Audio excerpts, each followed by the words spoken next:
let us get our hands dirty with the practice of the concept of using HTML forms.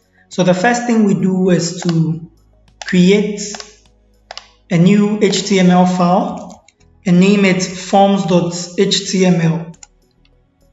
We use the emmet to create the form. Let's change the title into HTML form. And then, just as you are aware, in order to create a form, you would call the form element. So that is what we have described. And you have already been told that the form element takes an attribute called the form method, which can either be get or post. So let's try with a get. Though when you keep it either in a small letter or a capital letter, they work the same, but the convention is the capital letter. So we usually go with the capital letter. You can also use a small letter as well. So the first element we're going to practice with will be the input element, which is inside the form element. So input takes the input, we are going to inspect our form. So let us inspect the form now.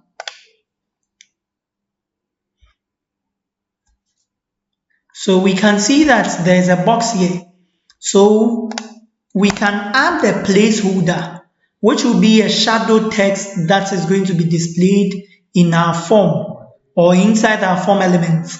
So let's say enter your name. So we can see that the enter your name placeholder has been placed inside the form element. And as soon as we begin typing our name, it goes away. So the placeholder just tells us the type of text or the type of input we are supposed to enter inside the box given. Now, we give another input type, which is submit. So here it takes the value, submit your form. So let's see what is happening here. Good.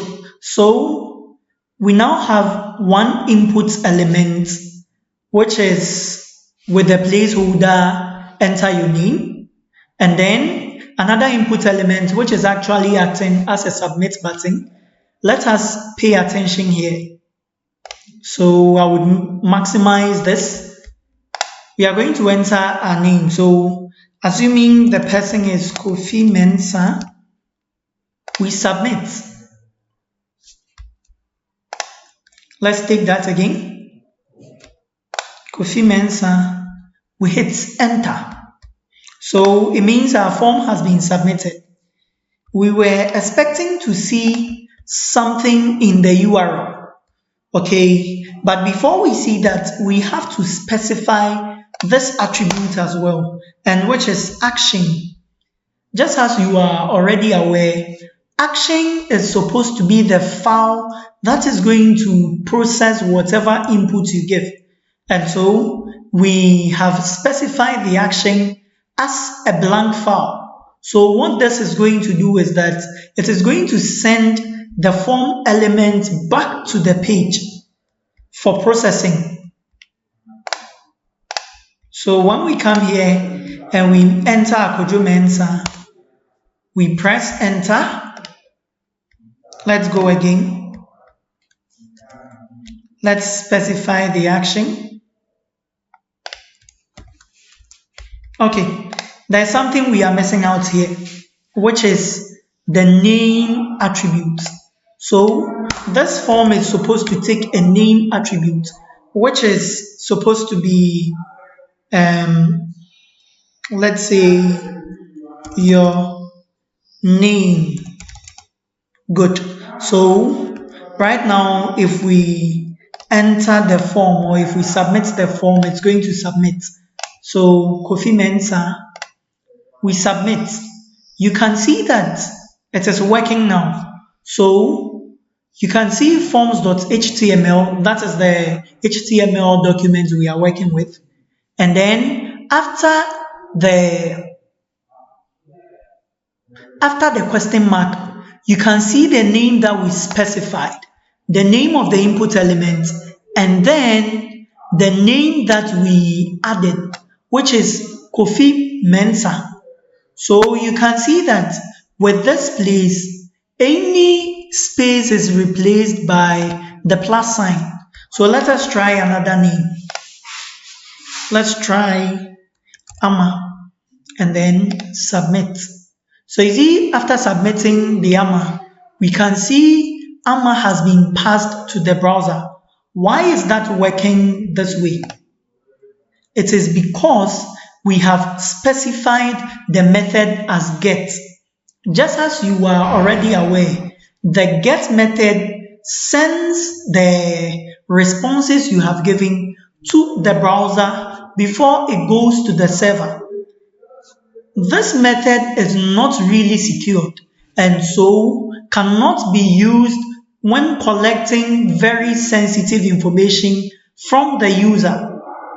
Now, let us specify an action here. So let's say we want to tell the browser that the file or the script that is supposed to process what we are sending lies on google.com.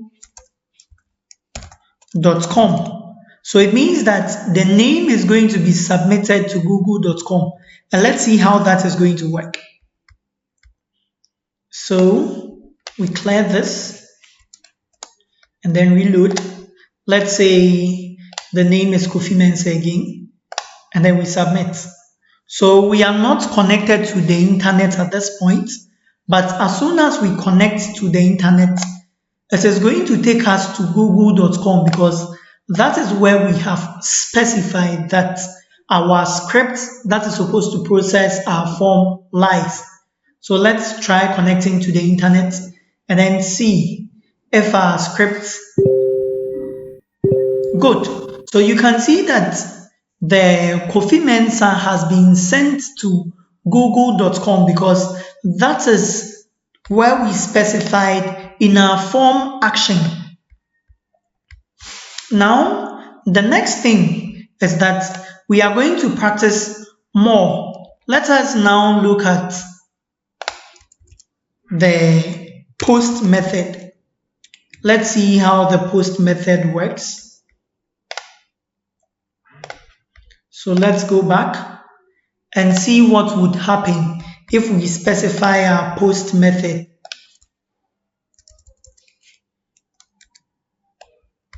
Let's see if we are not going to get an error here. So you can see that we have an error with the HTTP status code of 405. Let us look up for this error code. 405 basically means not allowed. So let's see. Good. So this status code has the meaning the method not allowed. So on the live server platform, you can't use the post method because we haven't specified any script that is supposed to process our information or the data that we are collecting. And so this method is not allowed. But when you are using a backend server like Django, you can use the post method and you would get all the responses in real time on your server. So now let us change this method back into our get form and then add more input elements. So we are going to add an input element with a type of password and then see what is going to happen. So the place would enter your password here. So We go back and reload. No, let us load here. Good. So we have the name and password here. Mind you, form elements are rendered in an inline form. So form elements are inline elements but are not block level elements. That is why they are not beginning on the next line. So you enter your name as Kofi Mensah and then the password is 1234. So you can see that as soon as you specify the input type as password, the text you enter become hidden. So that is what the HTML engine does for you, and you can toggle the view. So when you click here, you can view, you click there and then it goes back again. So that is what the type password does for us. So comparing these two, you can tell that if you don't specify the input type, it automatically gives you the type of text. So if we specify the type text here, nothing changes. So it is the same thing that is happening.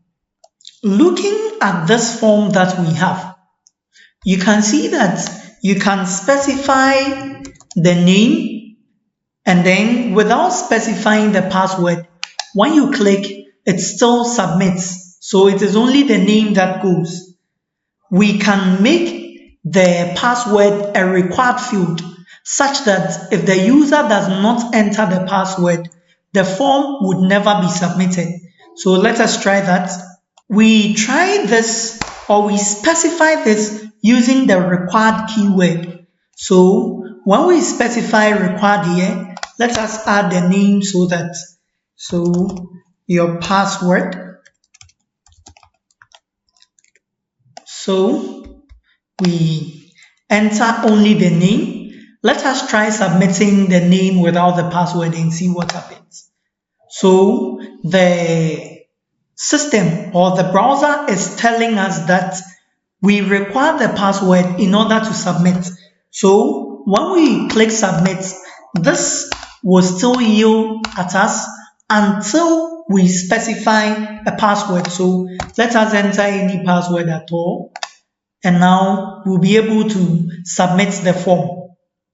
You can see that whatever password we submitted here is showing in the address bar, and this is very unsecure because anybody who sits beside us or behind us can easily realize or can easily identify what we have sent to the browser. That is why the get method has been tagged as an unsecure method of sending data to our server.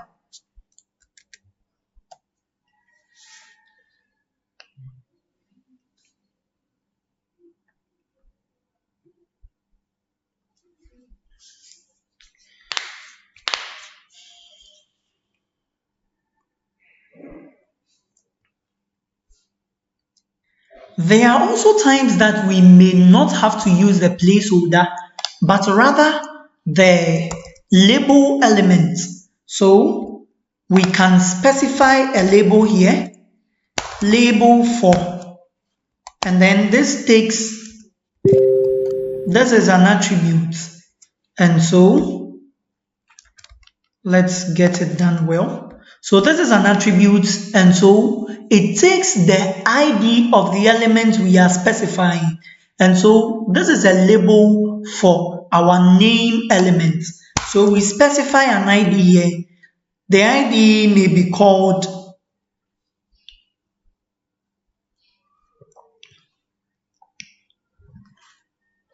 your name.